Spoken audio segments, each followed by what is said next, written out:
Kotaknya udah pengen di kamar kosan aja tuh rebahan gitu kan. Jadi kalaupun saya berikan kuliahnya kemarin sepertinya tidak efektif juga. Karena kamu pun juga memahami ya, kognitif flow-nya mahasiswa itu harus dibatasi gitu. Artinya dalam satu hari nggak mungkin kita langsung memberikan sekian banyak pengetahuan secara langsung gitu ya. Jadi karena apalagi metodenya metode kuliah seperti ini gitu. Yang masuk itu biasanya kalau dari penelitian ya, kuliah seperti ini tuh mungkin hanya sekitar 10-20%. Apalagi kalau dari nanti setengah 4 sore habis kuliah anatomi gitu kan, nggak ada yang masuk, minus nanti. Oke, jadi ya, insya Allah hari ini sudah lebih laki-laki ya. Ya testis, ini pasti sudah familiar perjanjian apa saja kan. Dulu ketika SMA pasti sudah pelajari. Jadi refresh sedikit, tinggal nanti kita mengulang untuk sebelumnya.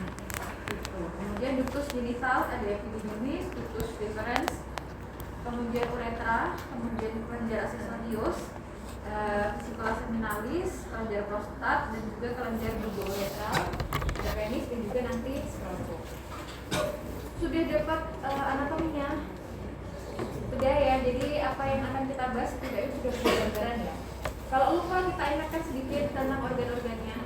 Masih ingat yang mana namanya apa, lokasinya di mana, masih ingat ya? Jadi kita bisa skip. Tujuannya apa namanya? Peranannya tadi sudah fisiologi apa tadi yang dikuliahkan? Wanita yang laki-laki sudah? Dengan siapa?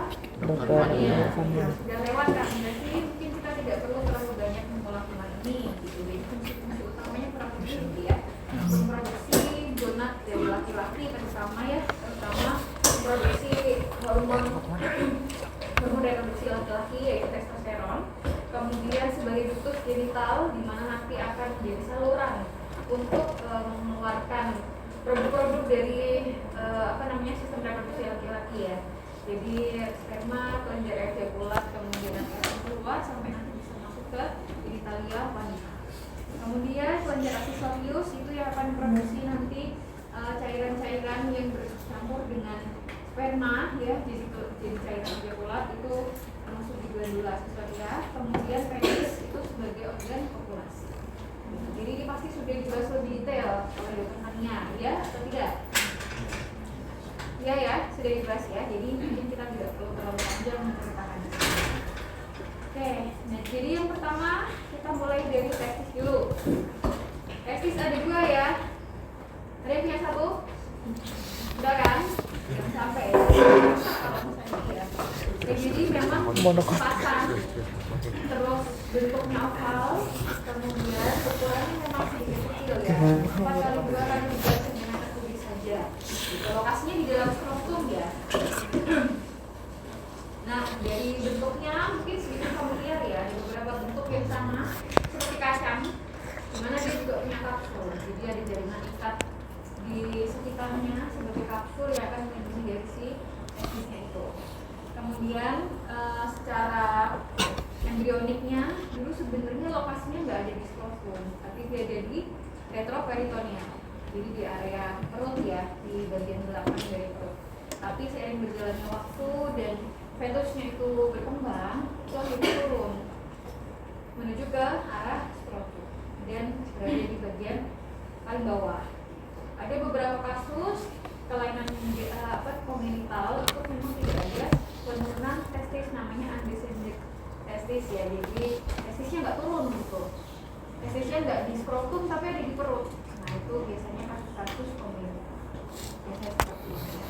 Kemudian selama migrasi ada kantong yang dia bawa dari ketika ada di organ retroperitoneal ya, jadi namanya cervix atau tunica vaginalis yang nantinya itu akan menyelimuti selain kapsul utama itu yang akan melindungi dari si testis secara umum.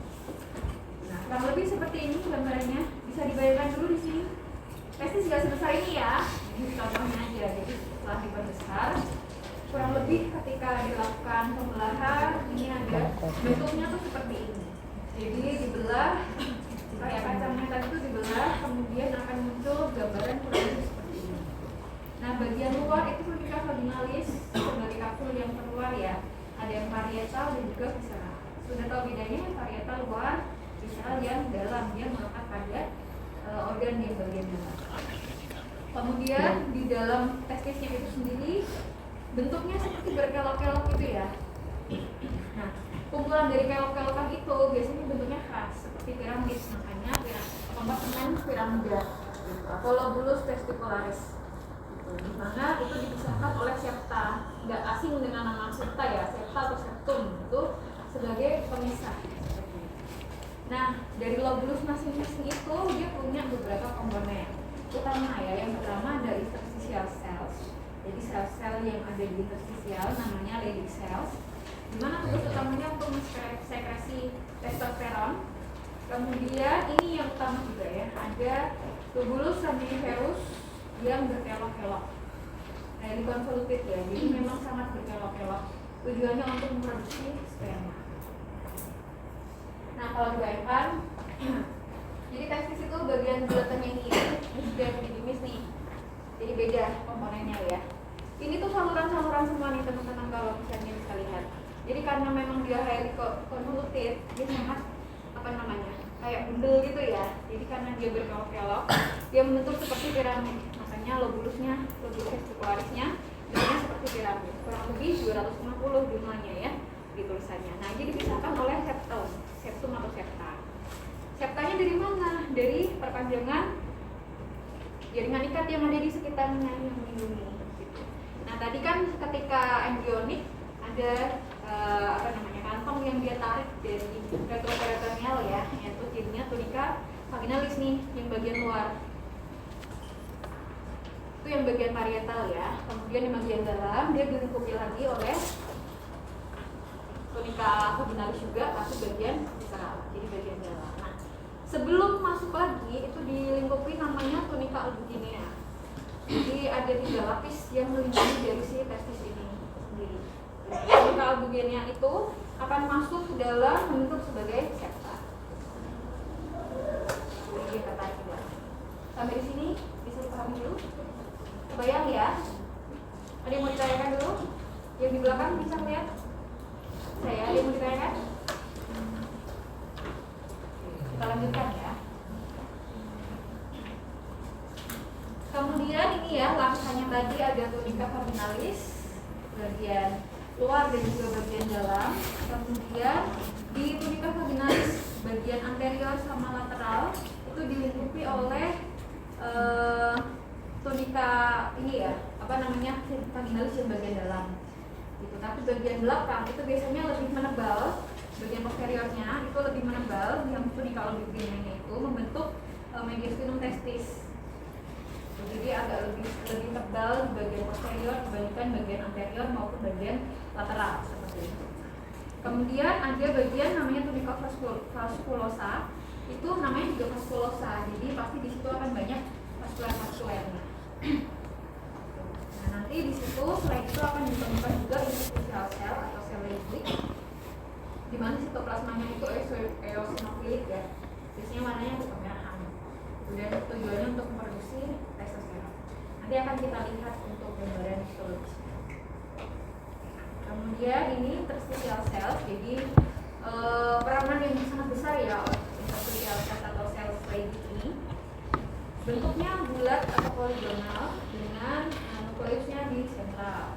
Kemudian sitoplasmanya eosinofilik. Kemudian ada lipid droplets. Jadi ketika dilakukan pewarnaan biasanya ada space di tengah karena banyak sekali lipidnya. Tujuan utamanya untuk memproduksi hormon steroid testosteron. Begitu penjelasannya. Tadi kan di bagian testis ada fungsi utamanya tadi ya, sel Leydig dan juga tubulus seminiferus dari convoluted tadi. Yang pertama yang kemudian sangat berperan besar itu juga tubulus seminiferus, di mana dia akan produksi sperma ya. Diameternya kecil sebenarnya 150 sampai 25 mikrometer, tapi sangat panjang ya, dengan total panjangnya 250 meter. Bisa dibayangkan ya, 250 meter dalam organ yang kecil itu. Makanya itu sangat berkelok-kelok itu di dalamnya. Oke, kemudian karena dia bentuknya saluran, sampai tempat keluarnya selalu nyambung ya. Jadi dibayangkan selang dari tempat selang utamanya, produksinya sampai keluar itu selalu nyambung. Nah, demikian juga yang tubulus seminiferus Jadi kalau selangnya ada di area testis, namanya tubulus seminiferus. Sampai nanti berikutnya akan punya nama masing-masing. Gitu ya. Ada setelah tubulus seminiferus itu akan dilanjutkan dengan strain tubulus. Jadi tubulusnya sangat kecil sampai dia bisa keluar dari testis atau namanya rete testis ya. Itu bagian luarnya. Nah, nanti dia akan melanjut lagi keluar menuju epididymis. Nah, nanti kita akan juga lihat gambar. Kita lihat gambarnya ya. Kemudian ini lanjutannya. Tubulus seminiferus itu dilingkupi oleh epitel khusus ya. Stratified special epithelium, namanya germinal atau spermatogenic epithelium. Dan di bagian membrana basalisnya itu jaringan ikat fibrosa. Kemudian di bagian dasarnya, di dasar lamina basalis itu punya ciri khas khusus, dia punya myriad cells. Jadi dia modifikasi dari smooth muscle like, mirip dengan smooth muscle, mirip dengan jaringan otot polos ya, tapi biasanya hanya satu lapis aja, dia gepeng-gepeng itu di bagian lamina basalis. Tujuannya apa? Karena nanti akan mengeluarkan spermanya akan dialirkan. Makanya dia punya semacam modifikasi dari otot polos itu, karena dia akan melakukan kontraksi yang bisa mendorong si spermanya itu menuju ke selang berikutnya. Kebayang dulu nggak di sini? Paham ya? Oke, nanti kita lihat gambarnya. Nah, di bagian tubulus seminiferus ini ada dua sel utama ya, ada sel Sertoli, bentuknya besar dan tidak terpecah-pecah ya. Kemudian satunya adalah spermatogenic cell. Masih ingat spermatogenesis? Spermatogenia, kemudian dia mengalami mitosis, setelah mengalami mitosis, mengalami meiosis dari spermatogonium, primer, sekunder, sampai ke spermatosit. Jadi sperma, masih ingat? Nah, itu adalah sel-sel spermatogenik. Nanti teman-teman akan lihat, oh spermatogonium seperti ini loh. Oh, spermatosit primer, sekunder itu seperti ini. Spermatosit itu gambarnya seperti ini. Nah, itu adalah sel-sel spermatogenik. Sementara itu, sel pendukung lainnya namanya sel Sertoli. Biasanya ukurannya lebih besar dibanding sel spermatogenik. Jadi bisa dibayangkan dulu di sini ya. Sperma itu kan dihasilkan oleh tubulus seminiferus, sehingga ketika kita bisa melihat spermatosit, oh ini berarti tubulus seminiferus. Ini gambaran yang secara histologis dari yang tadi ya. Jadi memang ini potongan yang paling kecil. Tadi kan dilingkupi oleh tunika vaginalis dan bagian luar. Tapi ini yang terlihat pada pewarnaan itu tunika yang paling dalam, namanya TA, tunika albuginea. Gitu. Ketika dia tertarik ke dalam, dia akan memisahkan antara lobus satu dengan yang lainnya.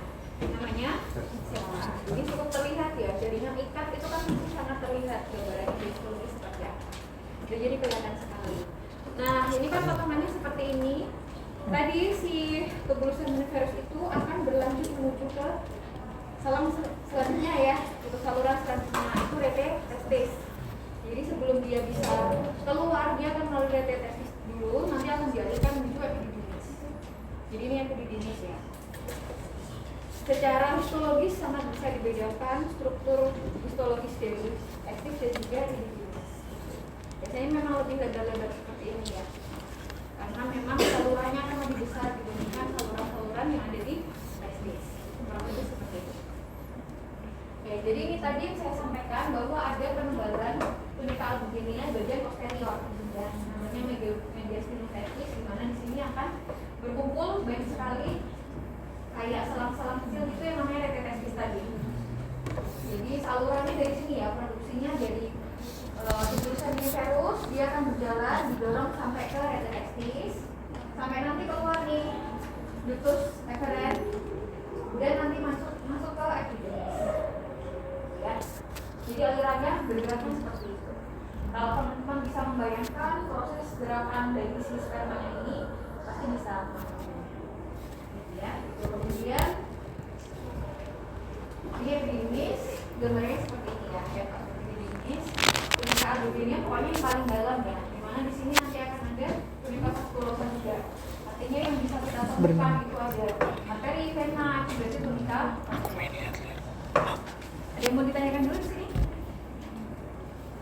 Enggak ya? Oke, berikutnya ini gambaran sudah potongan yang lebih besar lagi. Jadi namanya juga tubulus seminiferus, bentuknya seperti tubulus atau selang atau tabung, ya, tub, gitu kan? Nah, kalau kita potong, bentukannya kan seperti ini. Hampir mirip dengan yang kita pelajari tadi pagi ya. Apa? Gambaran apa? Tubulus, bagus, ya kan? Namanya juga sama-sama tubulus, sehingga bentukannya kan seperti ini.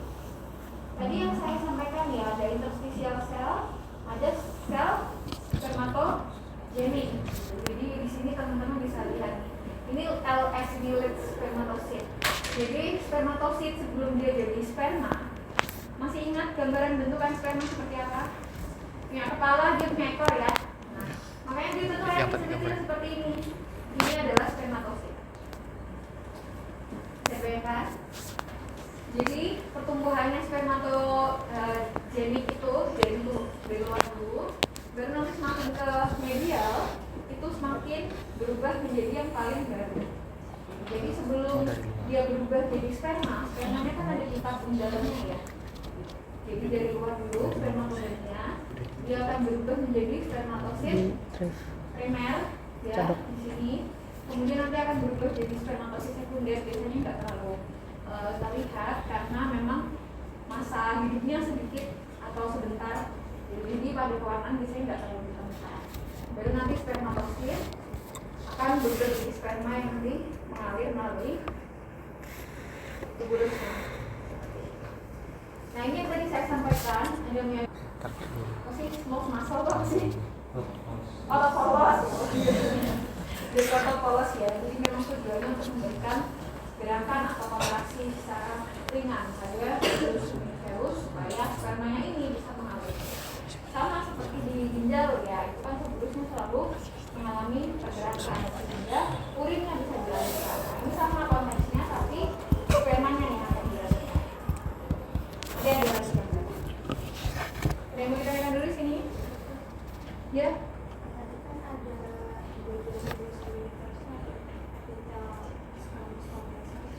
Tidak kelihatan.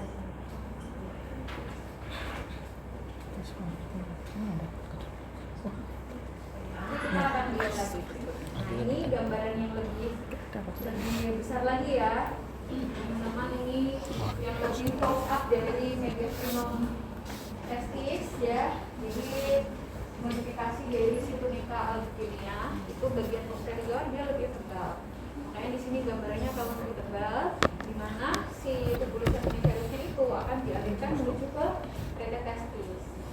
Karena memang dia adalah gabungan dari sukunnya, space-nya itu lebih luas, lebih lebar, bisa mengalirkan yang lebih banyak. Karena akan akumulasi dari berbagai macam piramid ya. Sehingga akan dialirkan ke sana. Ini septa tadi yang akan cabangnya dari tunica albuginea. Nah ini juga gambaran yang lebih close up ya.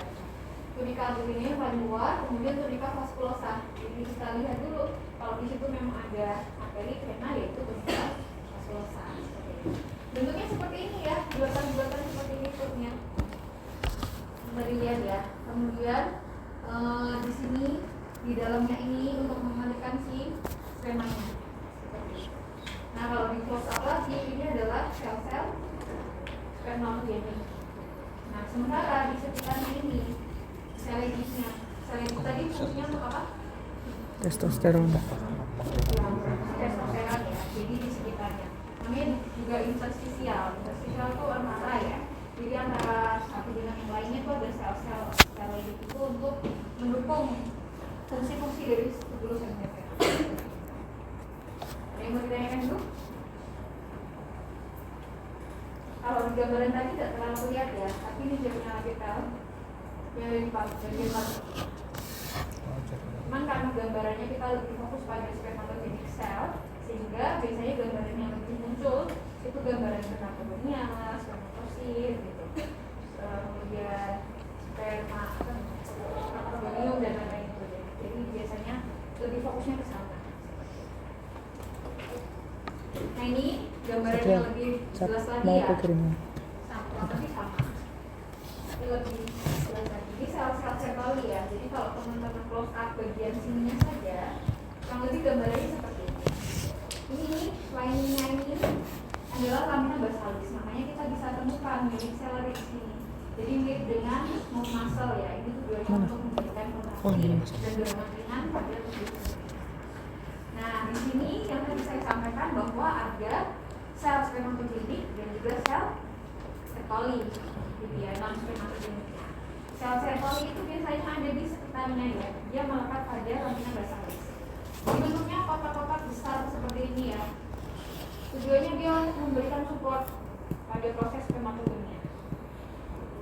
Sehingga di sini kita bisa lihat spermatogenia itu adalah tahapan pertama untuk proses spermatogenesis. Jadi pasti kita akan menemukan dia di beberapa kali keluar gitu. Kalau mau cari spermatogenia, teman-teman cari di dekat-dekat sama lumen, nggak akan ketemu. Gitu. Jadi pasti ketemunya ada di bagian luar ya. Biasanya bentuknya bulatannya lebih besar dibandingkan yang lain. Tapi bisa dibedakan dengan sel Sertoli karena intinya berbeda ya. Ini inti dari sel Sertoli besar-besar dan pewarnaannya biasanya lebih pucat dibandingkan dengan spermatogenia. Nah kalau spermatogenia itu yang melekat pada lamina basalis biasanya. Pewarnaannya memang lebih tajam ya. Inti selnya itu lebih kecil dibandingkan dengan sel Sertoli. Itu spermatogenia besar-besar. Baru setelah spermatogenia dia akan berubah proses mengalami mitosis ya. Mitosis kan dia cuma membelah aja, membelah diri gitu. Setelah itu dia akan berubah menjadi setelah spermatogenia Spermatosit primer. Hah? Spermatosit primer. Kita bisa temukan di sini ya. Jadi dia bertahap semakin ke media. Jadi setelah spermatogenia kita bisa temukan spermatosit primer. Mungkin intinya lebih pudar dari yang sebelumnya ya. Ukurannya juga hampir mirip sebenarnya. Biasanya muncul spermatosit primer aja. Yang seperti ini ya. Pokoknya kita lihat lapisan setelahnya. Jadi kalau pura-puranya kita punya tirai itu tirai kedua. Jadi 4 lah. Ya. Setelah itu spermatosit primer jadi spermatosit sekunder. Nah tadi karena memang masa hidupnya spermatosit sekunder itu sangat singkat, sehingga biasanya pada pewarnaan tidak ditemukan. Misalnya seperti itu. Nah baru kita temukan menjadi spermatid. Bentuknya seperti ini. Ini jadi tirai berikutnya lagi ya. Gambarannya cukup berbeda dibandingkan yang tadi. Jadi semakin lama spermatogenia ke medial itu semakin kecil, gitu. Karena memang meiosis kan. Nah ini lebih kecil lagi spermatidnya sampai nanti menjadi spermatozoa. Jadi ini bentukan seperti kepala ya, kepalanya sperma maksudnya. Jadi bakal calonnya. Nah, bentuknya sudah tajam-tajam seperti ini ya. Nah itu spermatozoa. Makanya ini sebenarnya sangat bisa untuk diidentifikasi ya. Asalkan teman-teman ingat itu proses spermatogenesis. Ada yang mau ditanyakan dulu? Yang ini bisa dipahami? Bisa ya? Oke, tinggal nanti dilihat lagi untuk preparatnya. Sama ya seperti di sini juga. Jadi teman-teman bisa fokuskan spermatogenia ada di lamina basalis ya, dimana di sekitarnya ada sel bentukan gapan ini namanya myeloid cell tadi. Kemudian semakin ke medial kita temukan perubahan-perubahannya.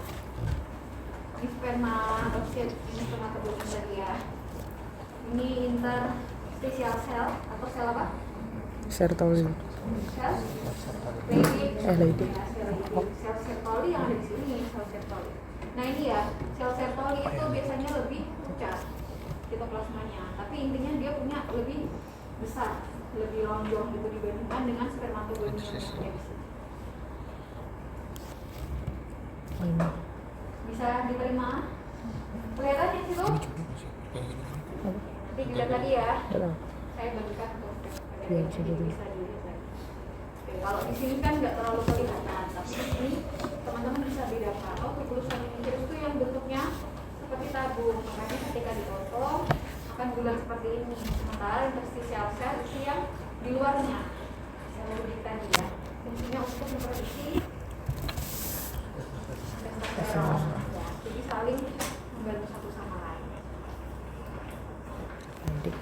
sama-sama akan lihat juga spermatogonia itu seperti apa, sel setol itu seperti apa.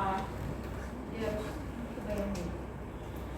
Oke, ini tadi yang interstitial cell ya. Jadi memang karena banyak droplets dari lipidnya, makanya ketika dilakukan pewarnaan ada kayak stain, clear stain gitu ya. Teman-teman bisa lihat di situ ada IC itu interstitial cells atau sel leydig, di mana akan produksi testosteron tadi memang banyak lemak-lemaknya, sehingga pada pewarnaan kalau warnanya bagus dan pembesaran juga bagus, bentuknya akan seperti itu. Sementara di bagian lamina basalis tadi dilingkupi dengan myeloid cells yang bentuknya pipit atau gepek. Ya, yang mau ditanyakan? Bisa diikuti ya. Ini jadi berapa? Support kan? Oke, berikutnya ini tadi yang sudah sempat kita bahas tentang spermatogenesis. Jadi kita ngomong aja. Mulai dari pertama spermatogonia, jadi bulat, kemudian kecil, kemudian berada di membrana basalis atau lamina basalis. Ada yang tipe A, ada yang tipe B, di mana kalau yang tipe A itu lebih pucat ya, lebih gelap, kalau tipe B itu lebih pucat seperti itu. Cuman biasanya gambarannya lebih banyak tipe A. Kemudian spermatosit primer itu bentuknya sferis dan di situ mengalami meiosis menjadi sel-sel haploid seperti itu. Jadi di lapis kedua tadi ya. Kemudian setelah menjadi spermatosit primer menjadi spermatosit sekunder. Nah itu karena memang sementara saja tidak banyak dapat terlihat pada gambaran histologisnya. Kemudian akan berubah menjadi two haploid cells, namanya spermatids ya. Jadi yang sudah mulai gepeng-gepeng lebih ke middle itu mulai menjadi spermatids, kemudian akan berdifferensiasi menjadi sperma. Jadi akan ada proses namanya spermiogenesis. Jadi perubahan ketika menjadi sperma utuh itu namanya spermiogenesis. Ini cukup berbeda ya. Ini yang tadi. Jadi makanya kita bilang kan dari luar lateral ke medial itu memang pertumbuhan atau producing dari spermanya.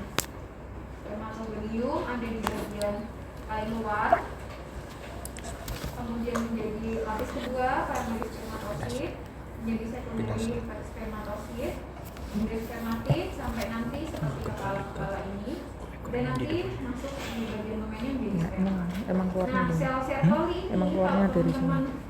teman-teman teliti bentuknya seperti ini ya sebenarnya. Jadi dia akan supporting dari apa namanya proses spermatogenesisnya. Jadi dia besar gini, makanya ketika diwarnai memang ininya tadi terlihat lebih besar dan lebih pucat dibandingkan dengan spermatogenic cells. Bisa dipahami ya di sini ya. Oke, nah kemudian baru berlanjut menjadi spermiogenesis, di mana ada beberapa fase ya.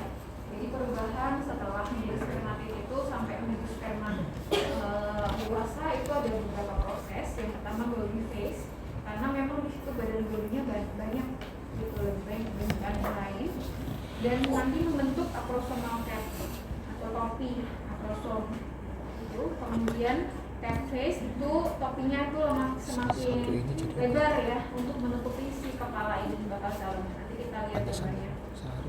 Kemudian memproduksi lisosome enzim yang namanya acrosin.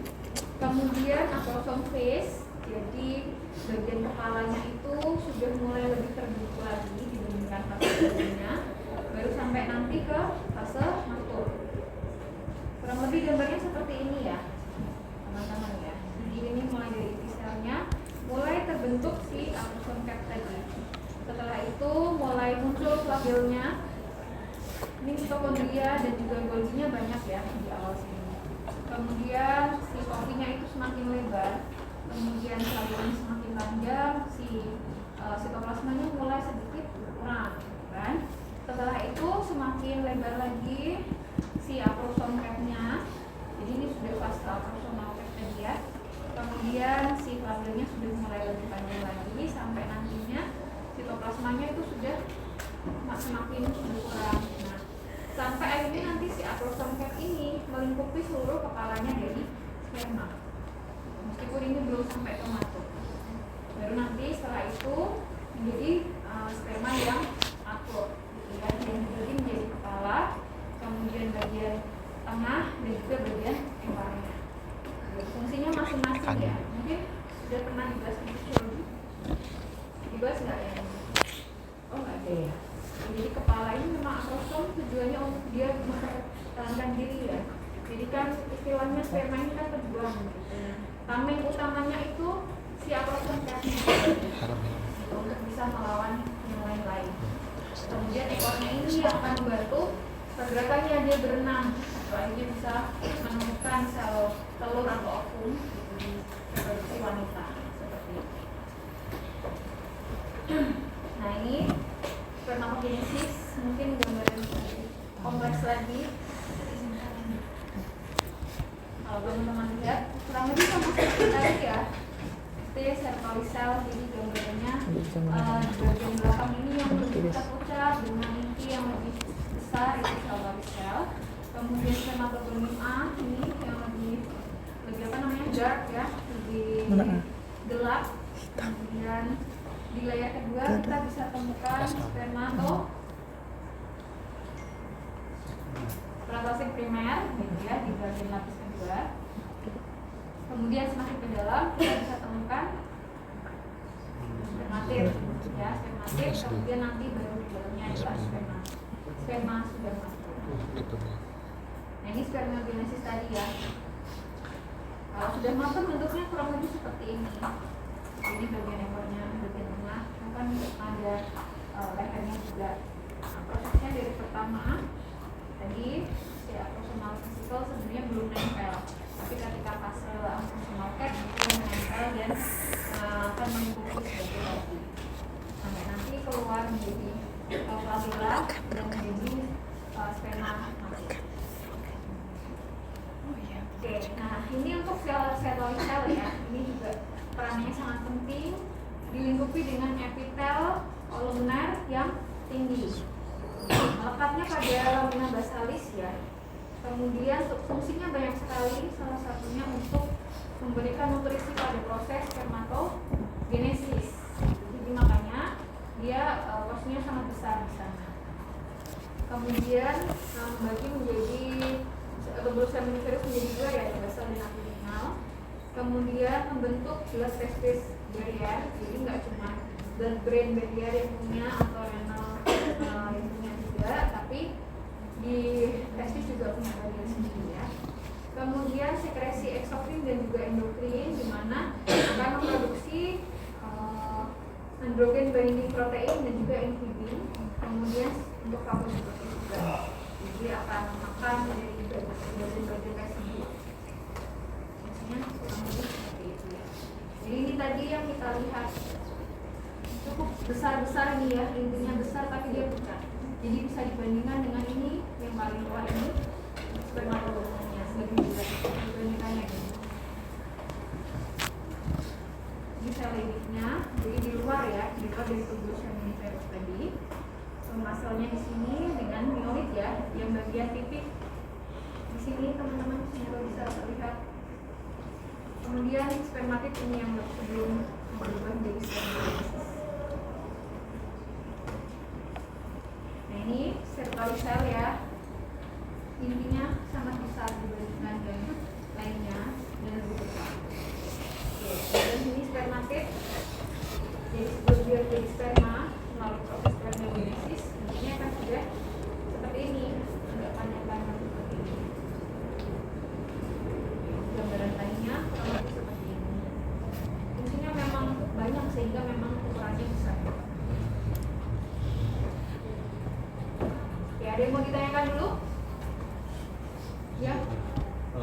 Dua gambar sebelumnya itu spermatidnya ada yang bulat, ada yang pipih.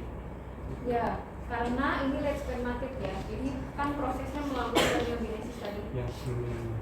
Iya kan mirip toh? Oh iya. Ini maksudnya. Jadi ini kan ada early spermatid yang bulat-bulat ini kan, Oh, iya. maksudnya gitu kan. Ada yang lihat spermatid karena dia akan berubah menjadi spermamatur. Jadi pas sebelum dia menjadi spermamatur, bentukannya kan seperti pipi-pipi seperti ini. Tapi kalau misalnya di tahap fase awal, dia bentukannya masih bulat seperti ini. Tadi ingat ya gambar spermiogenesis ya, di awal kan masih bulat gitu, bentuknya vesikal, akrosomnya juga masih vesikal. Baru nanti akan berubah menjadi proses spermiogenesis yang nantinya akan berubah menjadi spermamatur. Apa tadi Makanya misalnya? perubahannya seperti ini. Bisa dipahami ya? Akrosom ya. Ada lagi yang mau ditanyakan sebelum kita beranjak ke yang lainnya? Bisa dilanjutkan ya. Jadi nanti setelah keluar dari testis akan dilanjutkan spermanya itu mengalir ke semakin keluar ya. Jadi di intertestikular ductusnya ada beberapa. Ada stretobul atau tubuli recti, kemudian ada testis dan juga ductuli efferent. Ductuli efferent ini yang akan menghubungkan dari testis itu menuju ke epididymis. Nah, di luar nanti ada ductus epididymis, vas deferens dan juga ductus ejaculatorius. Ini sama ya, nanti untuk mengalirkan si spermanya itu. Jadi kurang lebih ini ya seperti ini, mulai dari sini dari tubulus seminiferus tadi untuk bisa menuju ke retestis itu ada namanya stretobul sangat pendek dan kecil, kemudian nanti akan dialirkan menuju epididymis melalui ductus efferent. Baru nanti akan masuk ke epididymis dan dilanjutkan ke saluran berikutnya di ductus deferens. Bisa dipahami di sini? Bisa ya? Jadi mulai dari produksinya di testis, perjalanannya dari sana. Jadi nggak semata-mata langsung keluar gitu. Nah, ini untuk rangkumannya, teman-teman bisa lihat di sini secara lebih detailnya itu nanti bisa dibaca sendiri ya. Tapi yang ingin kita bahas satu-satu, ini stretobul atau tubuli recti. Ini sangat pendek ya biasanya. Oke, di sini ya. Ini kan tubulus seminiferus nih. Jadi sebelum masuk ke retestis tadi saya sampaikan kalau space di retestis itu memang lebar-lebar karena dia akan menampung produksi sperma dari berbagai macam tubulus seminiferus yang digabung menjadi lobus solusnya. Gitu. Jadi sebelum dia masuk ke retestis ada saluran pendek di sini kecil namanya tubuli recti untuk bisa mengalirkan ke sana. Sampai nanti akan dikumpulkan menuju ke ductus efferent dan bisa masuk ke epididymis. Jadi kurang lebih kecil seperti ini ya, tapi pada preparat biasanya agak sulit untuk bisa ditemukan. Nah ini kurang lebih seperti ini ya. Jadi sebelum masuk ke retestis biasanya ada tubuli recti atau stretobulus tadi yang akan mengalirkan si produksi spermanya. Oke, kemudian retestis ini dihubungkan dengan epitel khusus ya, epitel tubuloid. Kemudian menjadi beberapa ductus efferent, ada 20 ya, sekitar 20, jadi nggak terlalu banyak. Setelah dari retestis sebelum masuk ke epididymis itu ada connecting tubules namanya apa tadi, ductus efferent ya. Jadi masuknya ke epididymis itu ductus efferent ya. Dilingkupi dengan non-ciliated cuboidal cells. Jadi hampir semuanya itu bentuknya cuboid. Kemudian lapisan kecilnya ada juga smooth muscle di sana. Memang karena tujuannya untuk bisa mengalirkan, makanya harus ada kontraksi di tubulusnya. Sampai nantinya bisa masuk ke epididymis. Jadi kurang lebih seperti ini ya gambarannya. Ini yang tadi, ini kan epididymis ya. Kemudian sebelum masuk ke sana, ini kan retestis. Jadi dia akan ada lapisan kecil namanya ductus tubulus efferent ya, yang nantinya akan bisa masuk ke epididymis. Nah, kurang lebih epididymis gambarannya sudah seperti ini. Jadi cukup berbeda dengan gambaran tubulus seminiferus. Jadi tadi yang efferent ductus, jadi sebelum masuk ke epididymis akan melalui tubulus seperti ini dulu, di mana dia dilapisi oleh sel-sel epitel tubuloid ya di sana. Kemudian masuk ke epididymis ya, setelah salurannya mulai dari pabriknya dia akan masuk ke salurannya. Jadi di sini juga sama seperti yang tadi Haemococcus juga ya. Kemudian di sini sudah dilengkapi pseudostratified columnar epithel. Jadi cukup berbeda dengan yang tadi. Dengan stereocilia ya. Mungkin bisa teman-teman bayangkan di area lumennya itu banyak cilianya seperti itu. Fungsi utamanya untuk akumulasi, penyimpanan, dan juga maturasi dari spermatozoa. Jadi setelah diproduksi oleh tubulus seminiferus itu dialirkan menuju epididymis untuk ditampung dulu. Maturasi juga di sana. Kemudian dia ada di bagian posterior ya. Tadi anatomisnya kan masih ingat ya. Ukurannya panjangnya hampir 6 meter. Ya, jadi karena memang sangat berkelok-kelok, kurang lebih 6 meter. Ada bagian kepala, badan, dan juga bagian ekor. Nah, secara histologis gambarannya seperti ini ya, kurang lebih. Ini smooth muscle-nya. Jadi bagian bawahnya ya dalam basalis ada otot polosnya yang fungsinya untuk kontraksi memang. Kemudian ini lamina basalis di mana tadi dilapisi dengan epitel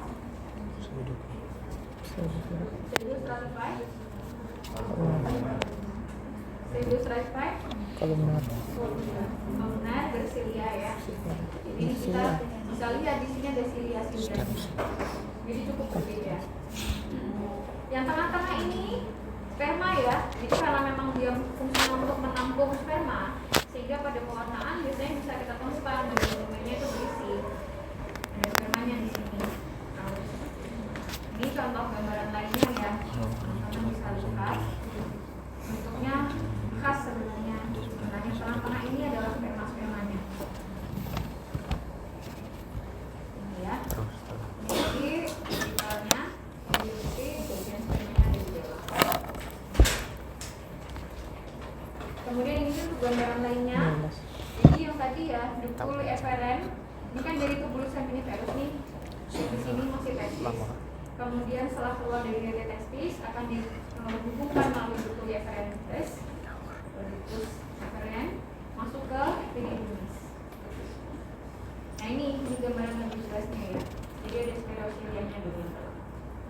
Sementara kalau ductus eferen bentuknya kurang lebih seperti ini, dia memang lebih irregular dibandingkan si epididymis. Jadi kalau teman-teman lihat epididymis biasanya bentukannya bulat-bulat benar gitu. Tapi kalau di ductus eferen biasanya nggak terlalu bulat-bulat.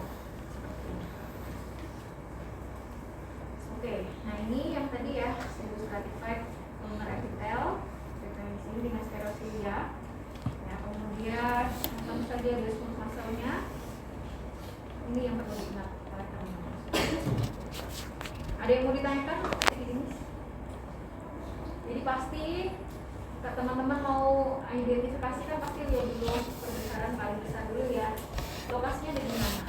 Kita sudah temukan ini lokasi ada di bagian posterior. Jadi testis, berarti ini kemungkinan epididymis. Berarti kita perbesar, pasti bisa menemukan gambaran epitelnya. Kurang lebih seperti ini. Nggak ada yang mau ditanyakan? Nggak ya? Kita lanjutkan ke ductus deferens. Jadi setelah keluar dari epididymis, si spermanya ini akan dialirkan menuju saluran berikutnya ya. Jadi vas deferens. Ini juga panjang ya, lebih tebal dibandingkan yang lain. Dia memiliki dinding muskular juga. Kemudian lumennya kecil dan juga irregular ya biasanya. Di bagian mukosa dilapisi dengan pseudostratified columnar epithel dengan stereocilia, hampir mirip dengan yang sebelumnya ya. Kemudian di bagian cuman bedanya di sini karena memang muskular layernya lebih tebal dibandingkan di epididymis kan tadi nggak ada ya, cuma smooth muscle aja di bagian lamina basalis. Tapi kalau di ductus deferens karena memang tugasnya dia mengalirkan atau mendorong itu lebih besar gitu, sehingga memang muskular layernya itu lebih tebal. Ada 3 lapis ya, bagian dalam, bagian tengah, dan bagian luar dan dalamnya longitudinal, sementara bagian tengahnya sirkuler. Di bagian appendicia juga banyak vaskuler, jadi cukup berbeda. Oke, ductus deferens ini akan membentuk namanya spermatic cord ya. Jadi bergabung dengan arteri testicularis, kemudian plexus tonsilliformis dan juga nervus nervus itu membentuk kode spermatik. Lalu kemudian sebelum masuk prostat ada pelebaran, nanti kita bisa lihat ya, ada pelebaran namanya ampula, di mana di sini epitelnya akan lebih tebal ya dibandingkan yang lainnya, di mana untuk menampung si spermanya itu sebelum masuk ke prostat. Jadi nanti akan bergabung dengan yang lainnya membentuk ejaculatory ductus. Nanti kita lihat gambarnya. Sampai akhirnya nanti akan masuk ke uretra prostatica. Ini salurannya cuma satu ya. Kalau di perempuan kan beda. Saluran pipis sama saluran reproduksi kan berbeda. Tapi kalau misalnya laki-laki itu kan sama ya. Jadi produksi sperma dan produksi pipis lubangnya sama-sama. Seperti itu, sehingga si spermanya itu akan masuk melalui ductus ejaculatorius, nanti masuk ke uretra prostatica. Kita lihat. Nah ini ya ductus deferens. Jadi ini kan epididymis nih. Nanti dia akan masuk menjadi ductus deferens. Jadi kalau teman-teman lihat di sini juga gambarannya lebih tebal dibandingkan dengan yang lainnya, gitu. Karena memang muskularisnya lebih tebal di sini. Jadi ada 3 lapis lapisan muskularisnya ya. Mukosanya epitel apa tadi? Pseudo kompleks. Pseudo stratified, columnar, epitel berselia ya. Sehingga memang itu perbedaannya dengan yang sebelumnya. Nah ini kurang lebih mukosanya. Lumayan itu kecil, tapi dia punya dinding yang sangat tebal, terutama dindingnya dinding muskularis. Ini untuk epitelnya, jadi teman-teman bisa lihat kurang lebih epitel kolumner pseudo stratified itu kurang lebih seperti ini ya. Dengan stereocilia cuman tidak terlalu kelihatan kalau di sini. Ini pseudo stratified kolumner dengan sedikit stereocilia. Ini juga versi lainnya. Jadi ciri khasnya adalah muskularisnya tadi ya. Ini inner longitudinal, kemudian sirkuler di bagian tengah dan bagian luarnya longitudinal.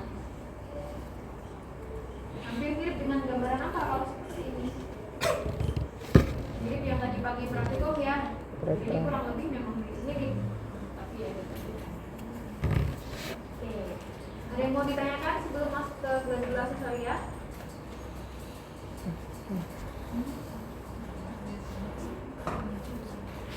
Belum?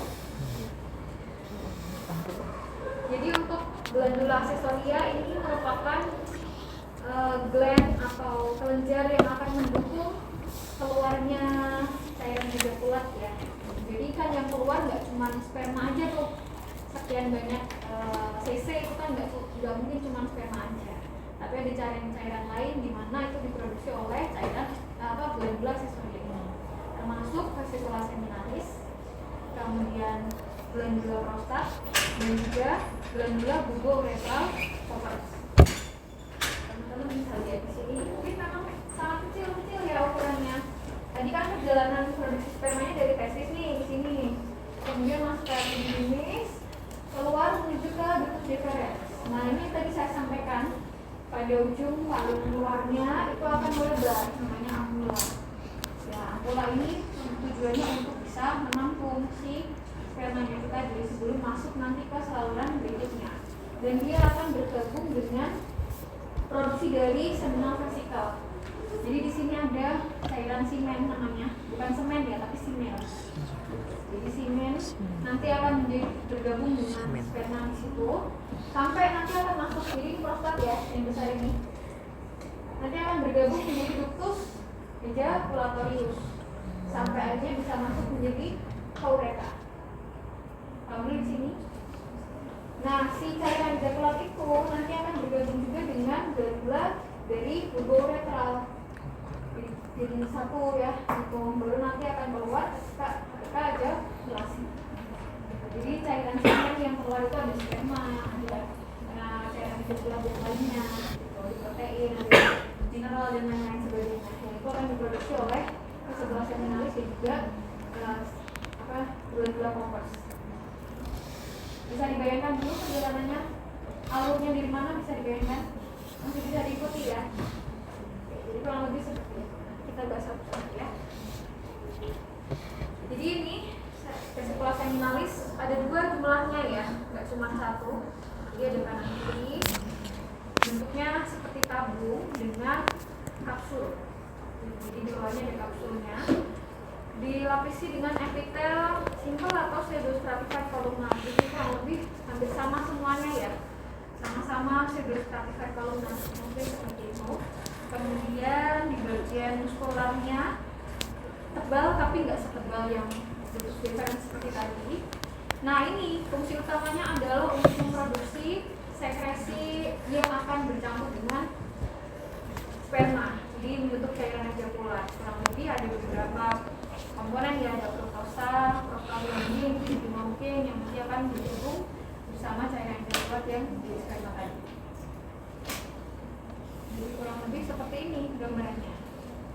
Hampir mirip-mirip ya dengan yang tadi, tapi sebenarnya bisa dibedakan. Jadi hampir mirip, untuk jaringan muskularisnya lebih tipis dibandingkan yang tadi ya. Kemudian ini spermatozoanya di dalam, jadi dia merupakan kelok dan bentuknya irregular ya, nggak yang benar-benar bulat seperti sebelum-sebelumnya. Jadi ini kemudian dari referensi itu kan bulat-bulat sempurna, kalau di sini sudah nggak terlalu.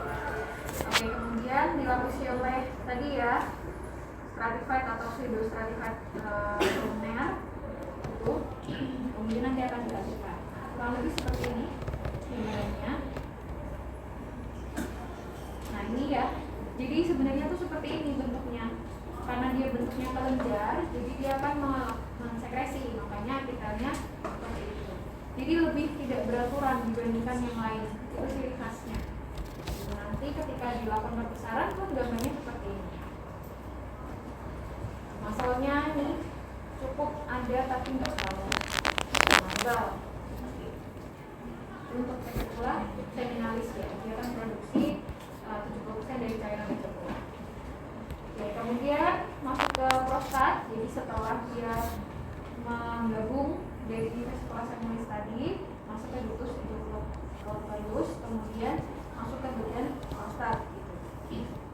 Nah, prostat itu sendiri dilewati oleh uretra juga ya. Kan masih ingat ya, ada uretra pas prostatica yang dilapisi epitel apa? Epitel apa? Ini tadi pagi loh. Hah? Masa? Jadi uretra laki-laki ada dua ya, epitelnya ya. Ada yang epitel transisional di bagian kanan. Setelah keluar dari bladder kan transisional ya, dia akan masuk ke uretra vas prostatica.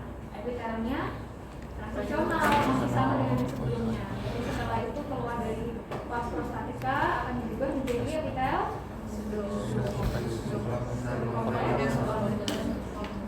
kolumnar.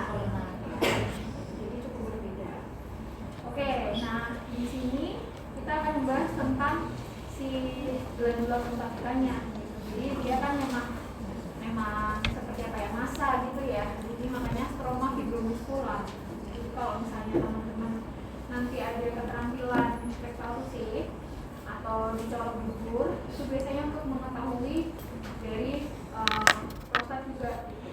Jadi kalau ada pembesaran prostat di anak, itu biasanya kita periksa ada tonjolan yang empuk. Jadi memang sebenarnya tuh kayak rubber gitu ya, kurang lebih seperti itu.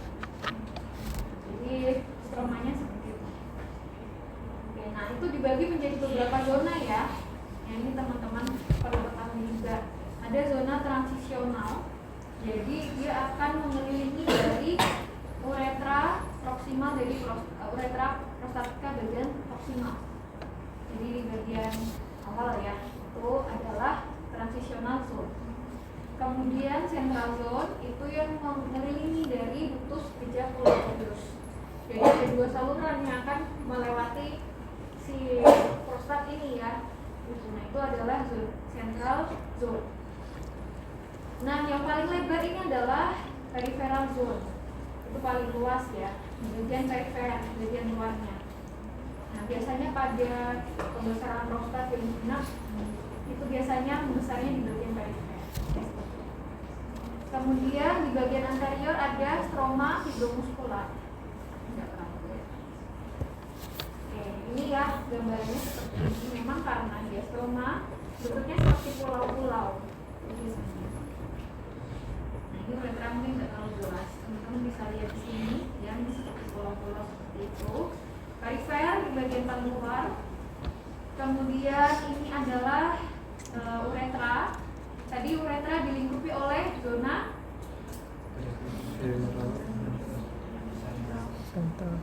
transisional.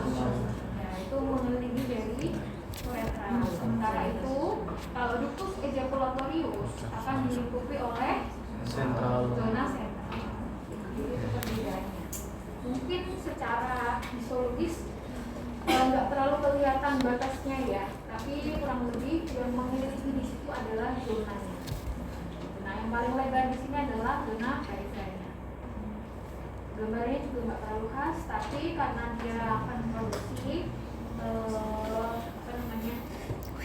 sekresi juga, gitu ya. Akhirnya dia bentuknya seperti pulau-pulau dengan acini, gitu. Jadi kapitalnya kurang lebih seperti ini.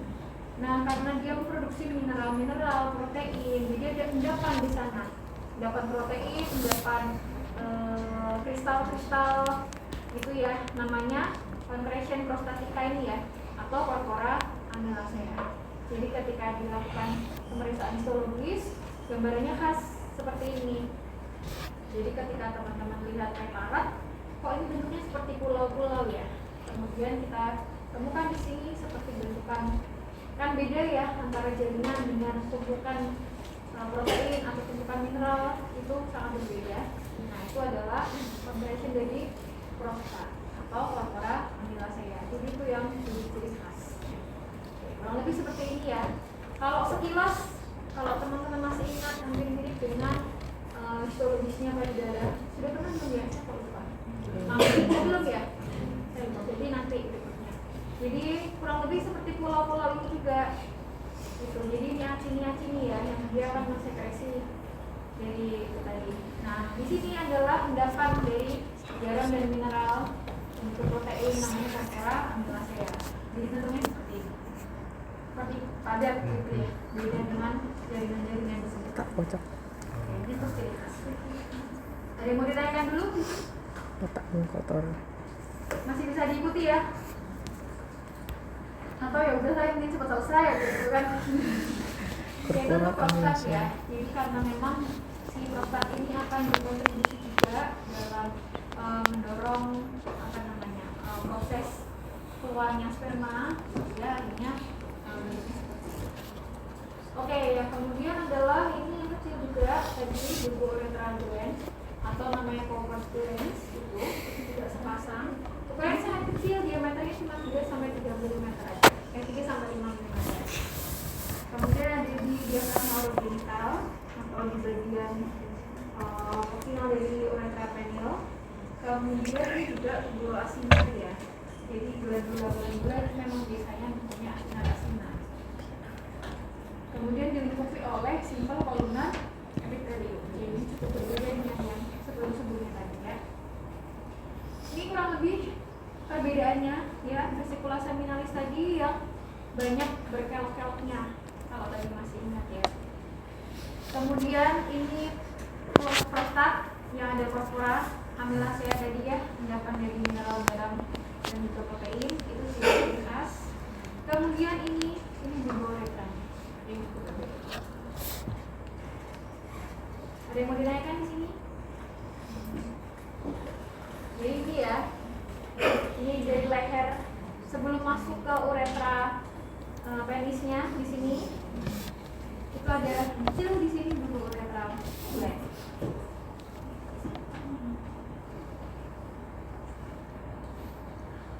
Bisa didengarkan? Masih bisa diikuti ya? Oke, kemudian masuk ke penis. Nah ini ada penis, kemarin kan kita hanya membicarakan tentang uretranya saja kan. Tapi kalau ini kita akan membicarakan histologisnya secara utuh. Gitu. Jadi kalau penis dipotong itu kurang lebih bentukannya seperti ini ya.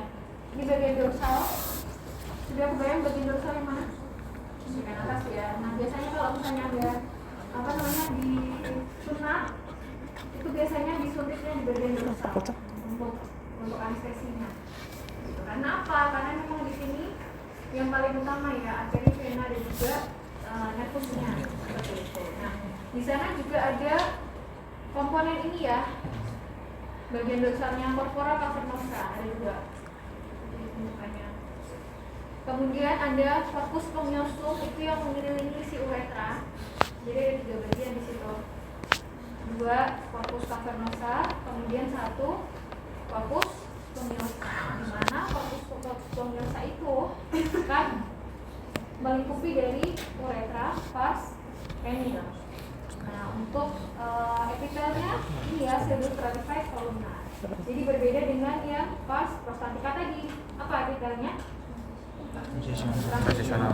Jadi kalau di penis sudah berbeda. Kemudian nanti di bagian lebih ke depan lagi itu menjadi stratified squamous di bagian akhirnya.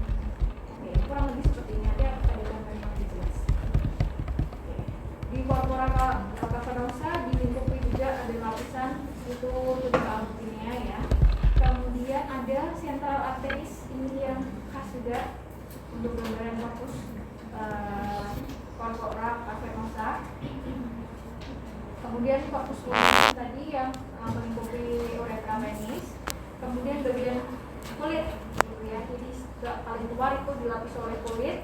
Ada di proksimal, ada rambut-rambut pubis, kemudian glandula sebaceosa, kemudian kelenjar karina juga.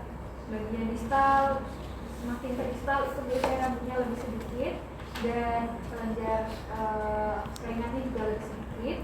Kemudian bagian prepotium, tahu prepotium?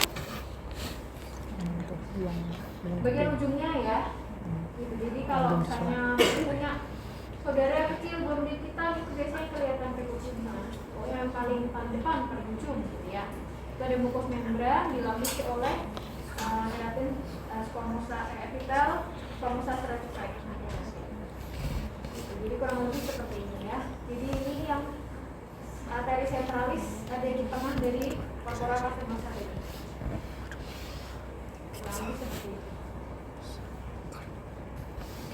Ini gambaran lebih jelasnya lagi. Jadi kalau dipotong kurang lebih seperti ini ya. Corpus cavernosanya, kemudian uretranya itu dilingkupi oleh corpus. Nah ini gambaran histologinya ya. Kurang lebih seperti ini sangat detail kalau ini gambarannya. Jadi yang perlu diingat memang corpus cavernosanya, corpus spongiosum biasanya terbalik. Yang ada uretranya berarti corpus spongiosum. Ya, kemudian yang ini corpus cavernosa di tengahnya ada terutama itu yang teman-teman pahami. Nah ini histologis gambaran lainnya ya. Kurang lebih seperti ini. Gambarnya cuma nggak terlalu jelas nih.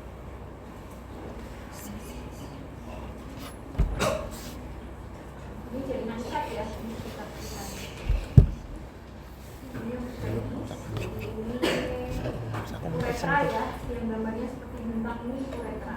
Jadi kalau ini uretra berarti di sekitarnya adalah corpus cavernosa. Nanti di atasnya adalah corpus cavernosa. Nah ini tadi ya jaringan ikat tungkal dunia. Jadi dia akan memisahkan antara corpora satunya dengan yang lainnya. Oke, mau ditanyakan? Baik, selesai soalnya. Ini perlu di-highlight tadi ya. Cukup bisa dibedakan dengan satu sama lain sih sebenarnya. Tinggal nanti silakan dibedakan dari ya. Terus. Thank you, udah selesai.